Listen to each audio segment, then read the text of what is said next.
Assalamualaikum warahmatullahi wabarakatuh. Waalaikumsalam warahmatullahi wabarakatuh. Puji syukur kita panjatkan kehadirat Allah Subhanahu wa taala karena berkat karunia dan hidayah-Nya lah sehingga kita dapat berkumpul di tempat ini guna melaksanakan acara yang mengusung tema diseminasi budaya positif. Salawat serta salam semoga senantiasa tercurah kepada junjungan kita Nabiullah Muhammad Sallallahu Alaihi Wasallam, Nabi sebagai sang revolusioner sejati yang berhasil merobek bendera kejahiliaan dan membentangkan permadani-permadani keislaman yang kita rasakan manfaatnya hingga saat ini. Yang terhormat Ibu Kepala Sekolah atau yang mewakili, yang kami hormati Bapak calon guru penggerak angkatan 9, Bapak Kamiluddin SPD, yang kami hormati rekan-rekan guru sekalian, serta yang kami cintai anak-anak yang turut hadir,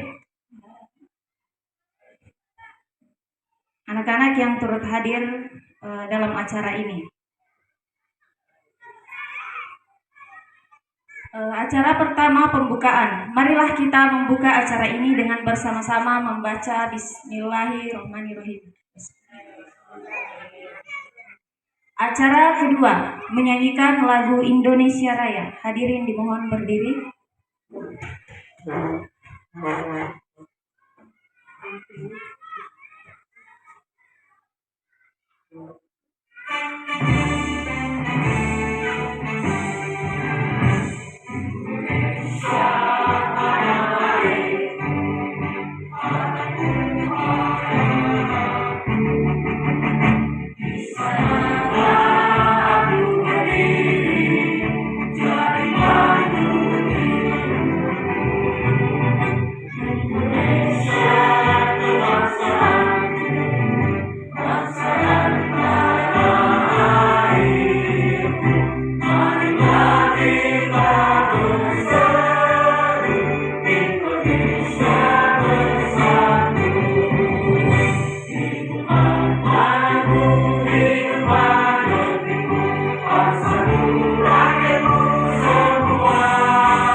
Hadirin dimohon duduk kembali.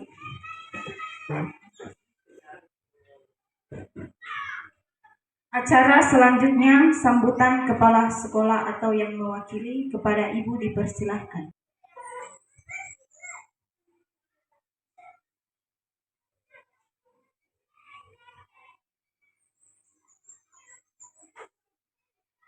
Bismillahirrahmanirrahim. Assalamualaikum warahmatullahi wabarakatuh. Waalaikumsalam warahmatullahi wabarakatuh. Yang saya hormati rekan-rekan guru SD, PT SPN SDN 153 yang hadir pada hari ini, calon guru penggerak yang Bapak Kamiluddin yang saya hormati, serta anak-anakku sekalian yang saya banggakan. Puji syukur kita panjatkan hadirat Allah Subhanahu wa taala karena pada pagi hari ini kita masih diberikan kesempatan untuk hadir di tempat ini guna untuk mengikuti kegiatan diseminasi budaya positif. Dan tak lupa pula kita kirimkan salam dan salawat kepada Nabi besar Muhammad Sallallahu Alaihi Wasallam Nabi yang telah membawa kita dari alam yang gelap gulita menuju alam yang terang mendalam seperti pada saat ini. Selamat datang para guru yang terhormat, para staf sekolah, dan seluruh elemen masyarakat yang saya cintai. Hari ini kita berkumpul dalam kegiatan yang penuh semangat dan harapan untuk memperkenalkan dan menerapkan supaya inisiatif yang sangat penting dalam upaya meningkatkan kualitas pendidikan di sekolah kita. Kegiatan guru penggerak diseminasi budaya positif ini adalah sebuah langkah berani menuju perubahan positif yang akan membentuk masa depan yang lebih cerah bagi para siswa kita. Sebagai kepala sekolah, saya sangat berbangga bahwa kita semua telah bersatu untuk mewujudkan visi ini. Kita adalah agen perubahan yang bertanggung jawab untuk menciptakan lingkungan yang positif dan memadukan nilai-nilai budaya positif di dalam kehidupan sehari-hari di sekolah kita. Melalui kolaborasi dan komitmen bersama, kita akan menciptakan atmosfer yang memungkinkan setiap siswa kita untuk tumbuh dan berkembang sebagai individu yang berkualitas, berempati, dan berintegritas. Dalam kegiatan ini, kita akan mendiskusikan rencana-rencana aksi, metode pelaksanaan, dan cara terbaik untuk mengintegrasikan nilai-nilai budaya positif ke dalam kurikulum dan tindakan sehari-hari kita. Saya yakin bahwa dengan semangat gotong royong dan kerja keras, kita dapat mencapai tujuan yang besar ini. Kepada para guru yang menjadi pionir dalam diseminasi budaya positif ini, saya berterima kasih atas dedikasi dan tekad Anda. Anda adalah agen perubahan, akan mengilhami dan memotivasi yang lainnya. Mari kita terus bekerja sama dengan tekad yang kuat dan semangat yang penuh dedikasi untuk menciptakan sekolah yang benar-benar berdaya saing dan mempersiapkan siswa kita untuk menghadapi masa depan dengan keyakinan yang moral yang kuat. Terima kasih dan selamat bekerja untuk kebaikan bersama dan masa depan yang lebih baik. Salam hormat. Demikianlah sambutan saya pada pagi hari ini dan saya akhiri wabillahi taufiq wal hidayah. Assalamualaikum warahmatullahi wabarakatuh.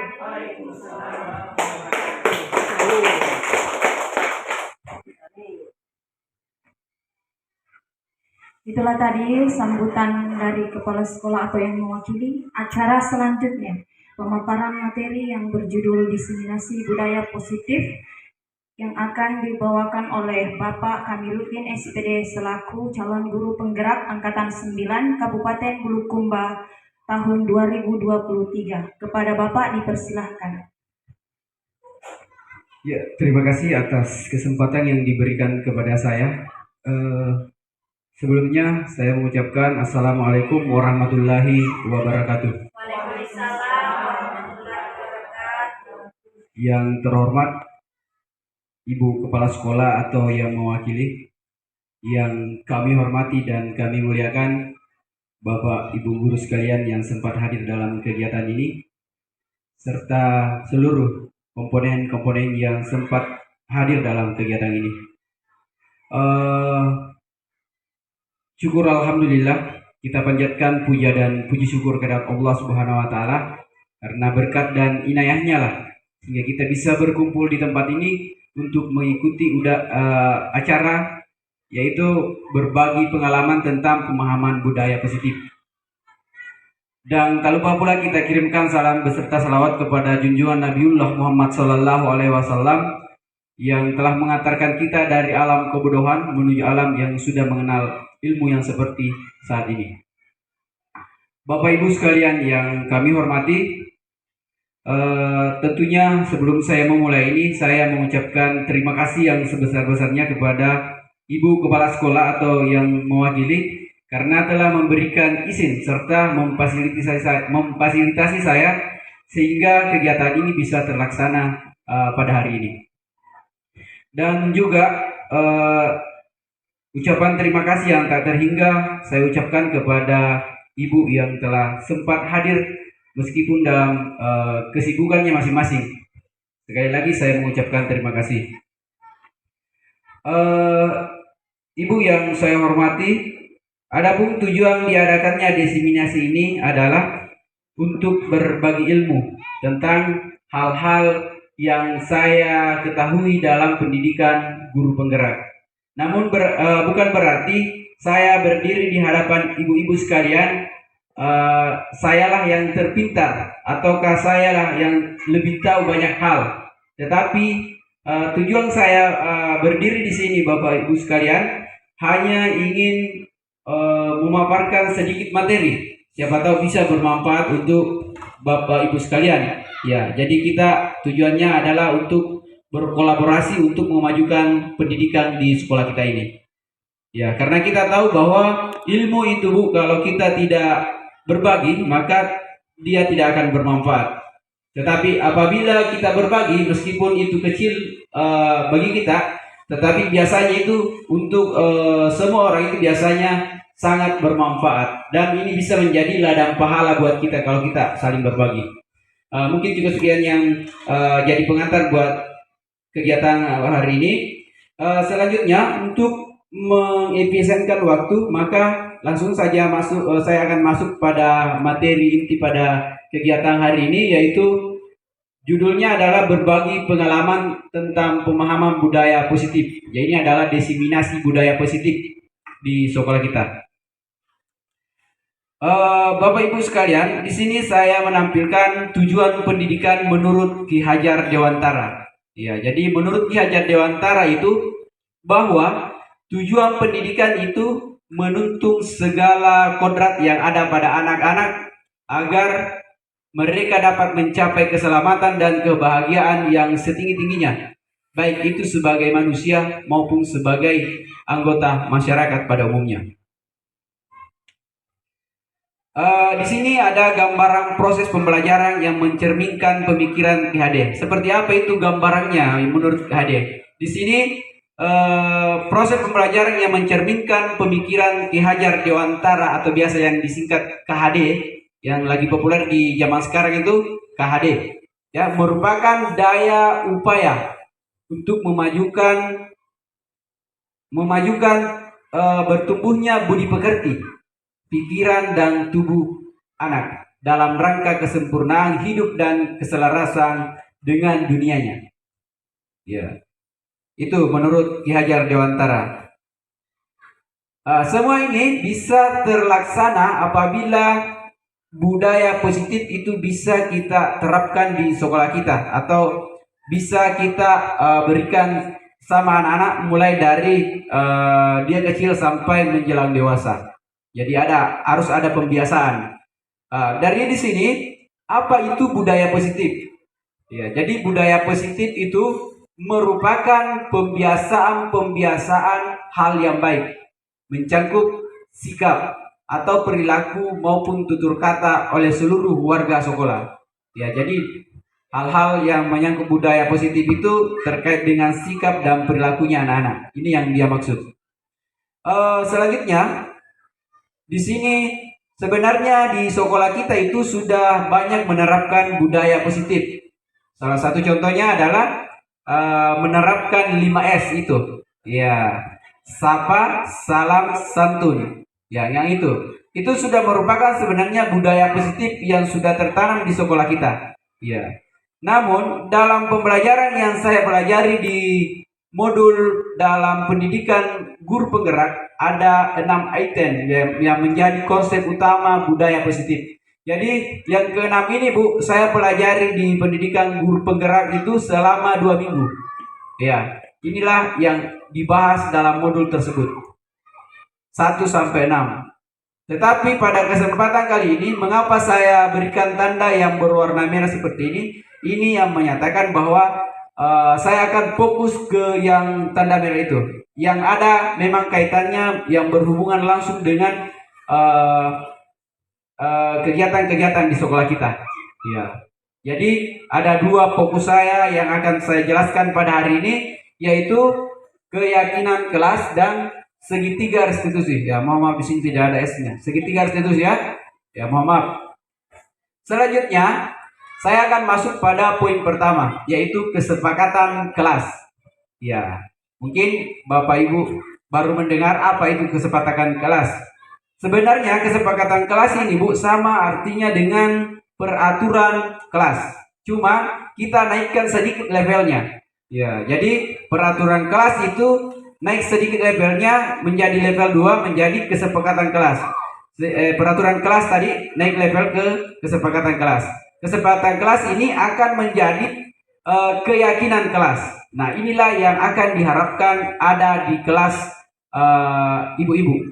Ya, masing-masing nantinya kita akan memberikan semacam keyakinan kelas baru ditempel di kelas. Tetapi semua itu tidak bisa langsung kita tempel, Bu. Ada prosesnya atau ada langkah-langkahnya. Ya. Ya. Apa sih manfaat membuat kesepakatan kelas? Ya, jadi tentunya kesepakatan kelas itu banyak manfaatnya.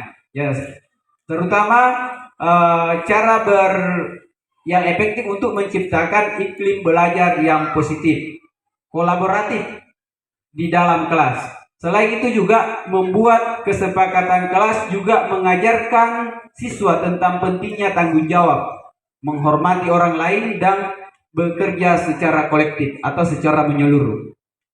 Ya. Nah, di sini ada langkah-langkah dalam membuat kesepakatan kelas, Bapak Ibu. Jadi ada 5 langkahnya. Yang pertama itu kita istilahnya ketika kita mulai membuat kesepakatan kelas, maka kita kumpulkan siswa. Yang pertama kita harus tanyakan pendapatnya itu murid tentang masalah yang diharapkan di kelas. Misalkan di kelas kita mau mengharapkan tertib, ya. Apa-apa yang kita harus lakukan supaya kelas kita tertib. Salah satu contohnya misalkan jangan ribut pada saat pembelajaran. Itu merupakan salah satu contohnya. Ya. Setelah itu misalkan anak ini sudah mendapatkan pendapatnya, kita suruh tempelkan di kertas plano seperti yang sudah saya contohkan pada saat pendampingan. Ya, dia menempel-nempel itu, Bu. Ya, seperti itu. Jadi ditempelkan papan plano, kemudian disuruh siswa untuk menempelkan pendapatnya tentang apa yang dia harapkan di kelas.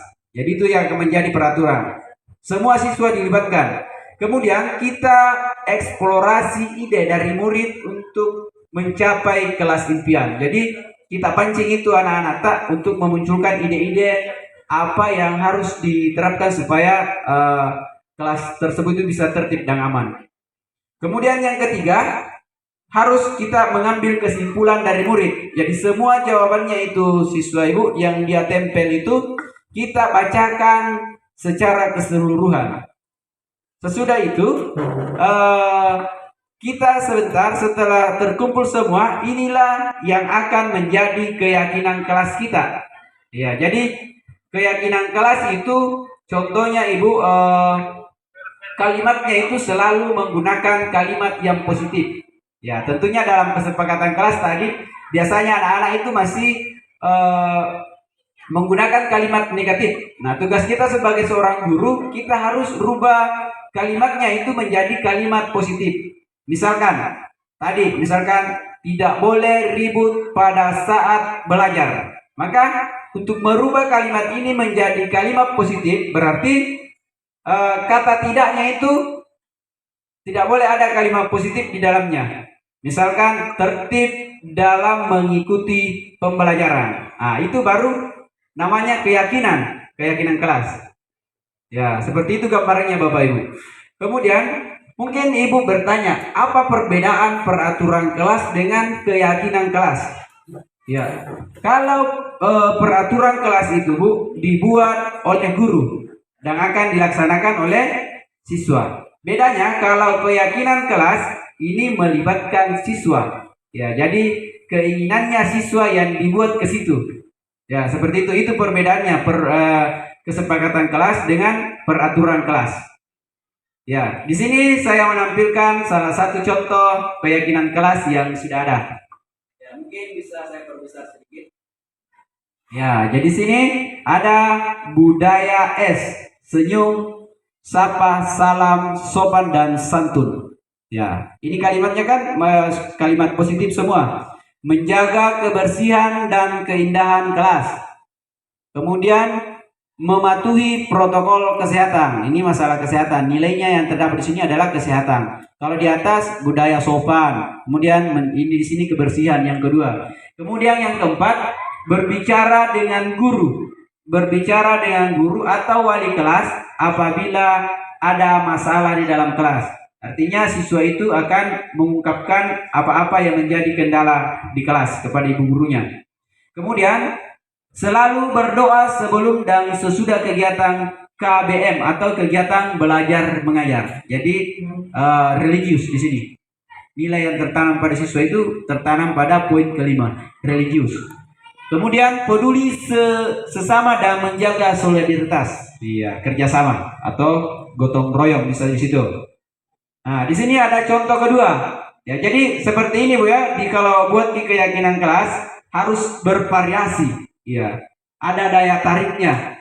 Ya, semua ini dilakukan atau dibuat di aplikasi Canva. Ya, jadi diharapkan Bapak Ibu guru yang hebat ini bisa membuat seperti ini di Canva. Jadi harus dikuasai itu Canva.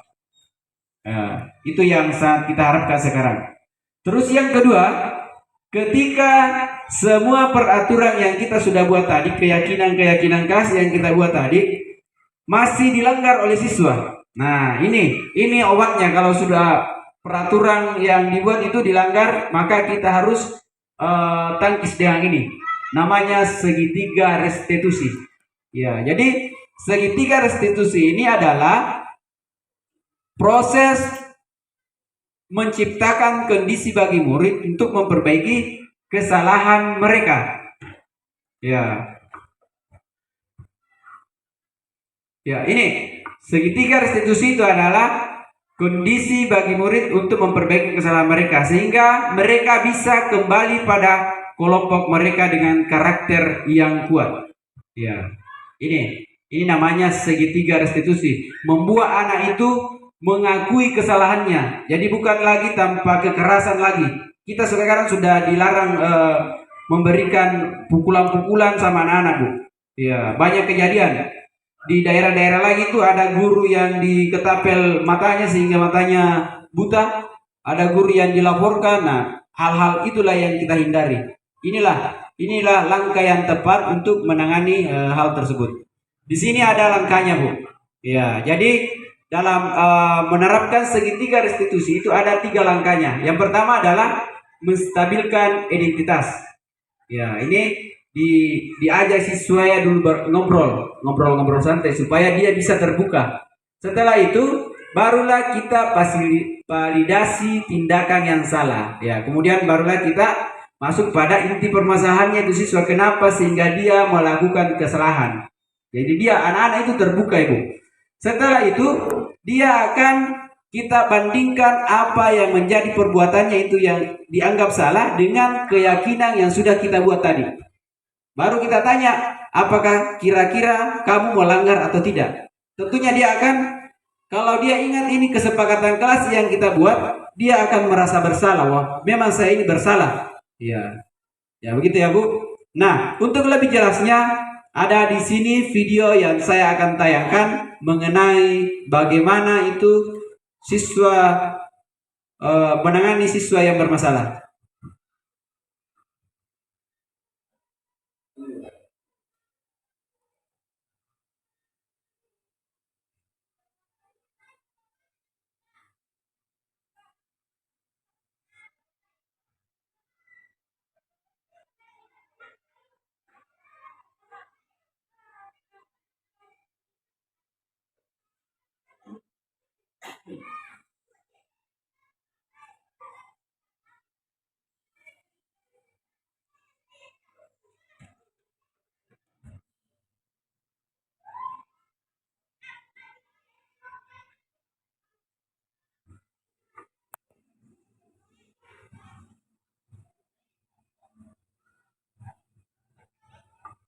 Tunggu jaringan ya Bu, kita sedikit.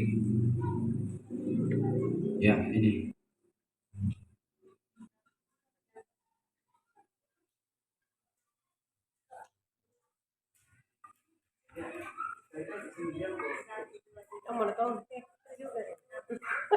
Ini kita saksikan secara bersama-sama bagaimana cara menerapkan segitiga restitusi pada anak yang bermasalah. Silakan, selamat menyaksikan.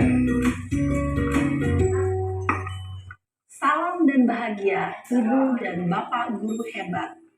Pada video kali ini kita akan membahas tentang salah satu program disiplin positif yang diterapkan di lingkungan sekolah yang dikenal dengan nama restitusi.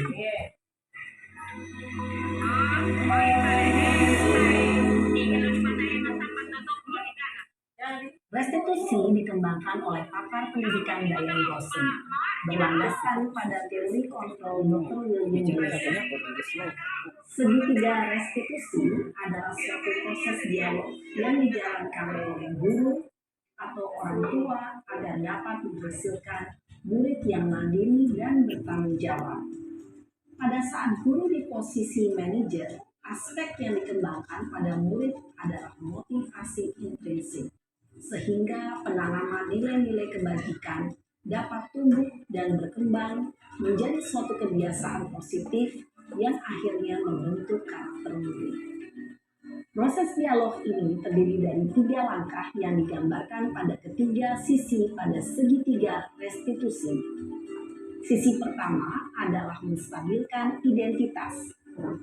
Sisi yang kedua adalah validasi tindakan yang salah. Dan sisi yang ketiga adalah menanyakan keyakinan.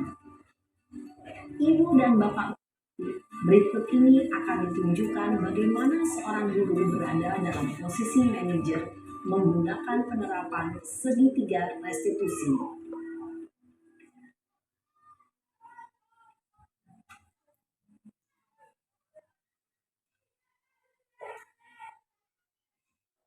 Ya, inilah siswa yang bermasalah dan cara penanganannya. Ya, Pak. Sudah lama nggak ketemu Sarah? Kenapa hari ini ada di sini? Kesel Pak, kesel banget. Masa aku dikatain tukang fitnah Pak? Ya aku marah lah. Aku balik ngatain Eka di depan kelas. Kesel banget. Oh begitu. Ya pasti kamu marah dan kesal. Bapak juga akan marah apabila ada yang menuduh Bapak seperti itu. Kemudian pada saat itu kamu mau melakukan apa? Ya saya langsung ngatain Eka lah Pak. Kesel banget. Saya bentak-bentak dia depan teman-teman lain. Oh begitu. Pasti kamu melakukan seperti itu karena suatu alasan tertentu bukan? Iyalah, masa saya diam saja Pak? Ya saya hadiri lah. Masa saya dituduh tukang fitnah? Ya wajar lah. Mempertahankan harga diri itu sesuatu yang penting buat kamu. Untung kamu tidak bertindak lebih gegabah lagi. Hanya membentak-bentak. Iya Pak. Untung saya masih bersabar dan hanya membentak saja. Sudah gemes padahal. Saya pasti bela diri lah. Ya pasti ya. Tapi kamu memilih untuk tetap bertahan dan bersabar. Kamu memilih untuk tidak berbuat lebih parah. Gitu. Iya. Nah, Dia sudah merasa coba kita bersalah. lihat lagi. Tindakan kamu yang bentak-bentak Eka di kelas. Tindakan kamu itu akhirnya sesuai dengan keyakinan kelas atau prinsip kamu tidak? Enggak lah Pak. Capek Pak jadi pemarah. Jadi keyakinan atau prinsip kamu sesuai dengan keinginan kamu. Ya, saya sebenarnya sangat menghargai orang lain. Mungkin saat itu saya menjadi emosi, jadi tidak menunjukkan sikap itu. Kamu meyakini tidak? Menghargai orang lain itu penting buat kamu. Yakinlah Pak. Iya, setuju. Kita harus saling menghargai. Namun, ada juga keyakinan yang kita sepakati yang perlu kita kan? Apabila kita sedang marah, bukan? Ya, saya bisa lebih proaktif. Sudah menanyakan mulai dengan diri keyakinan. sendiri. Saya bisa jadi lebih bersabar, mengambil waktu jeda untuk berpikir mau apa selanjutnya. Kira-kira kamu bersedia memperbaiki masalah ini tidak? Bersedia Pak. Kalau kamu memperbaiki masalah ini, kamu akan menjadi orang seperti apa? Saya akan menjadi orang yang bertanggung jawab kali ya Pak. Dan senantiasa proaktif. Iya, menurut kamu bagaimana rasanya menjadi orang seperti itu? Ya nyaman lah, bangga bisa bersabar dan menahan diri. Baiklah kalau begitu. Yuk kita pikirkan bagaimana memperbaiki masalah ini.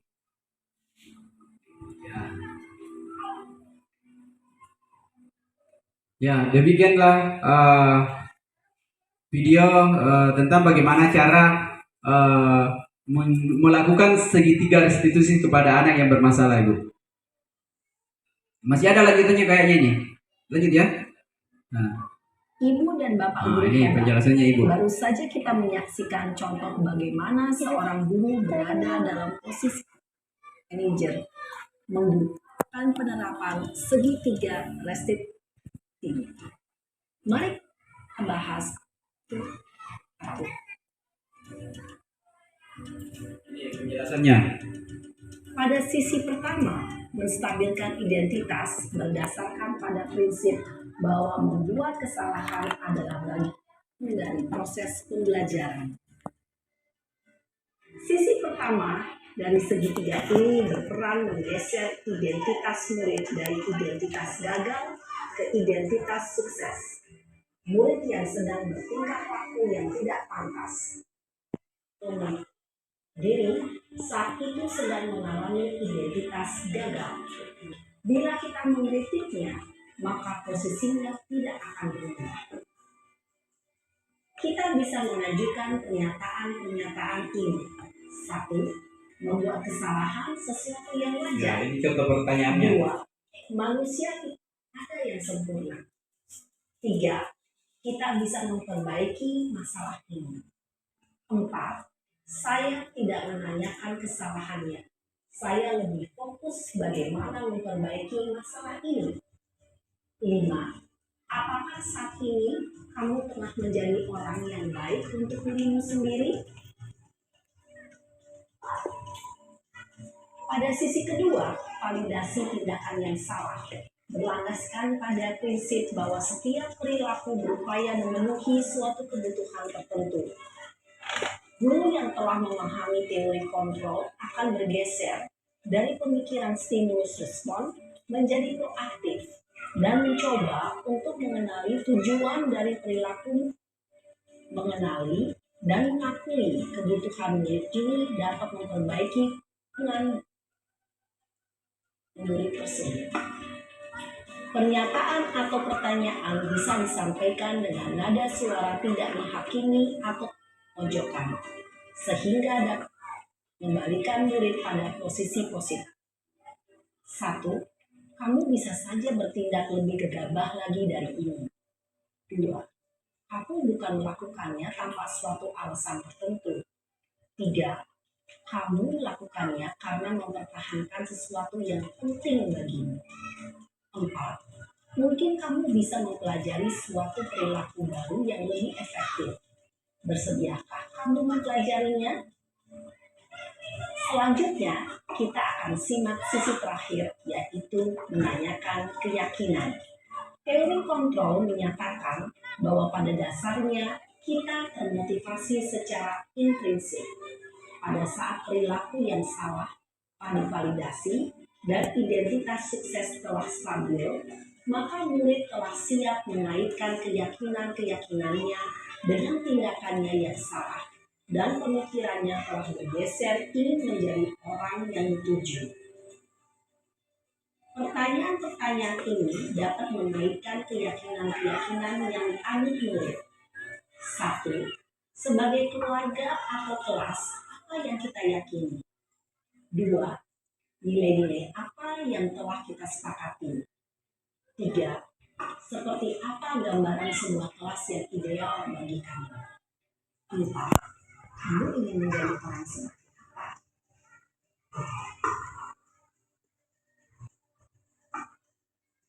Dalam menerapkan segitiga restitusi, perlu diperhatikan beberapa hal, yaitu 1. Perilaku yang salah perlu dikaitkan dengan nilai-nilai atau keyakinan-keyakinan yang telah disepakati atau dituju. 2. Kesediaan orang yang melakukan kesalahan untuk memperbaiki masalah. 3. Pemecahan masalah sebisa mungkin relevan atau memiliki hubungan dengan masalah kesalahan, perlu adanya suatu usaha perbaikan dari pihak yang berbuat kesalahan. 5. Waktu. Perlu didedikasikan waktu dari pihak yang berbuat kesalahan. Tanyakan kapan akan mulai diberlakukan usaha untuk memperbaiki masalah.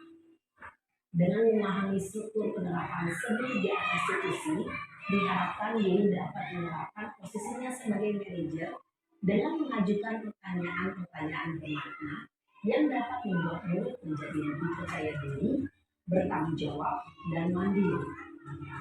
Nah, Ibu Bapak Guru, perlu tidaknya mengikuti ketiga tahapan dalam segitiga restitusi bergantung pada ringan beratnya suatu permasalahan. Misalnya, bila permasalahan tersebut ringan, maka tidak perlu dijelaskan secara berurutan. Bahkan bisa semudah menanyakan apa keyakinan yang kita sepakati. Dengan menjalankan segitiga restitusi, dengan mengajukan pertanyaan-pertanyaan bermakna, diharapkan murid menjadi lebih kuat secara pribadi, dapat membuka wawasan murid agar dapat menyelesaikan permasalahannya sendiri, semakin percaya diri, mandiri, dan merdeka. Salam dan bahagia, Ibu Bapak Guru hebat. Iya. Ya, itulah tadi penjelasan dari video yang kami tayangkan mengenai penanganan segitiga restitusi. Ya, mungkin barangkali supaya tidak jenuh, saya mengajak kepada ibu-ibu untuk berdiri sejenak. Kita akan melakukan ice breaking dulu. Ya, supaya tidak jenuh. Mungkin karena capek dulu ya. Iya, oke. Perlu penyegaran sedikit. Di sini ada.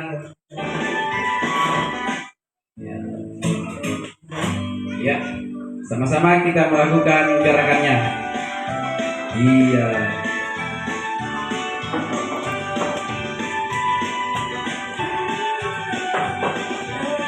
Pancasila, beriman dan bertakwa pada Tuhan yang Esa, dengan berakhlak mulia, keterdidikan moral, gotong royong mandiri, kreatif dan bermotivis, belajar Pancasila, beriman dan bertakwa pada Tuhan yang Esa, dan berakhlak mulia, keterdidikan moral, gotong royong mandiri, kreatif dan beraktivis.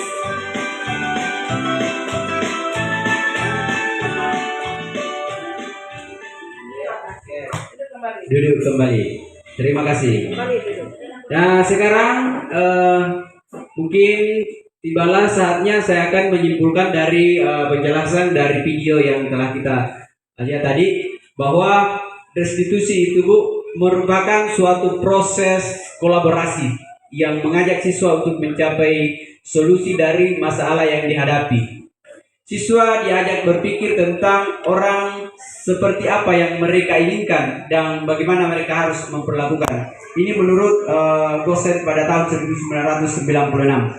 Kemudian dari video juga kita simak bahwa melalui segitiga restitusi kita dapat membantu siswa itu menjadi lebih memiliki tujuan, disiplin positif, serta memperbaiki dirinya setelah melakukan pelanggaran. Ya, penekanannya adalah untuk menjadi orang yang menghargai nilai-nilai kebajikan yang mereka percayai. Dan dari video juga itu kita bisa menyimpulkan bahwa penerapan restitusi pada masalah semacam itu dapat mengembalikan siswa pada komitmen dan kesepakatan kelas, seperti apa yang sudah kita jelaskan tadi, bahwa ada kesepakatan kelas yang sudah kita yakini. Ya, mungkin cukup sekian apa yang bisa saya sampaikan pada kesempatan ini. Lebih dan kurangnya mohon saya dimaafkan. Billahi taufiq wal hidayah. Assalamualaikum warahmatullahi wabarakatuh. Salam guru hebat. Itulah tadi selanjutnya kami membuka sesi tanya jawab. Siapa tahu ada di antara guru-guru sekalian yang ingin ditanyakan seputar diseminasi budaya positif ini, kami mempersilahkan.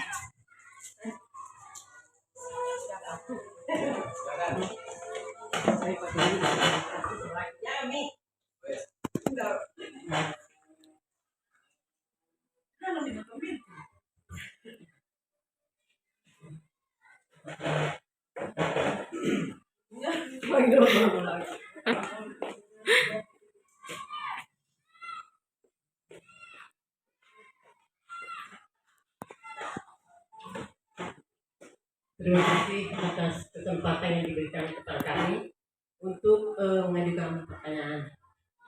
Assalamualaikum warahmatullahi wabarakatuh. Terkait dengan apa yang telah dijelaskan tadi oleh Bapak, itu mengenai segitiga restitusi.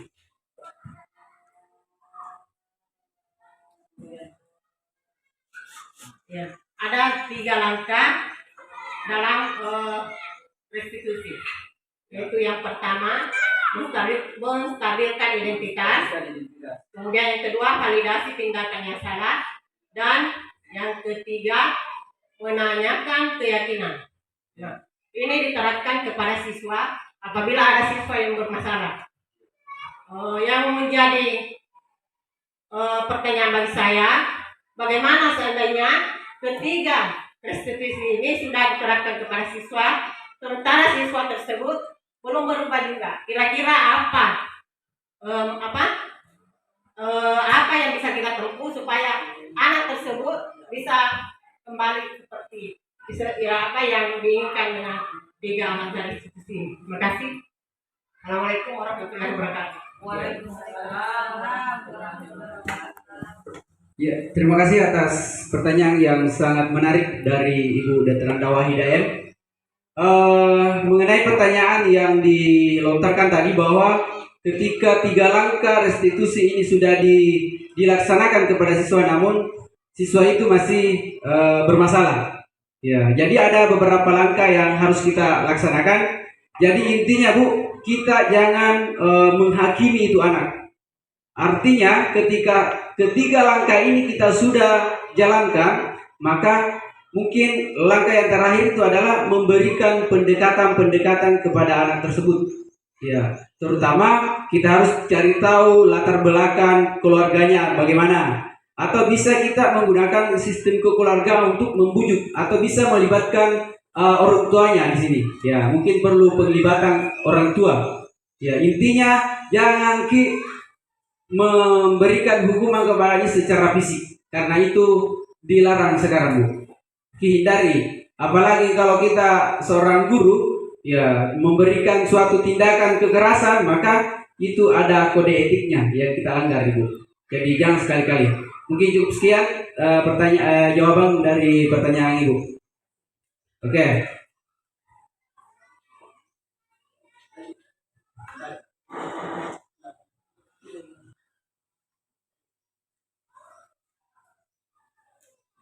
Tibalah kita di penghujung acara penutupan. Marilah kita bersama-sama menutup acara ini dengan membaca hamdalah. Sekian dari saya, terima kasih atas kesempatan yang telah diberikan. Semoga apa